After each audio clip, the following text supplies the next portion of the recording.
咁啊，教一教大家去練呢個三頭肌。呢一個咧馬頭鐵咁嘅物體咧就叫三頭肌嘅外側頭啦。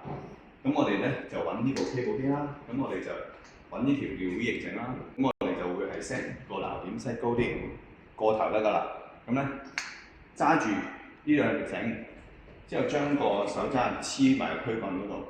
重點係咧，一壓落嚟嘅時候咧，我哋要伸直隻手，將個手腕向外轉。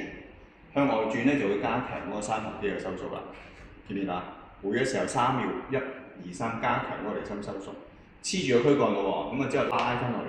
好，咁有啲通常有啲咩人錯啲咩咧？就係咧，通常個手踭咧就不停咁樣喐，咁樣拉落嚟，之後先再咁樣拉落嚟，咁係會發生咩事咧？你一隻手臂一咁樣喐咧，個手踭一喐咧，咁你就係變咗用背肌嚟做嘅。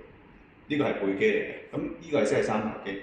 三頭肌要定住個手踭去做一個旋轉，重點仲要係將個手腕向外邊扭，咁個收縮會更靚嘅，係啦，記得咯喎，千祈唔好咁樣咯喎，咁樣喐咗再咁樣，即係嗰個手踭唔好係咁喐咯喎，呢個係玩背嘅喎 ，OK， 三頭肌係要黐實佢，手踭唔好喐，向外轉 ，OK。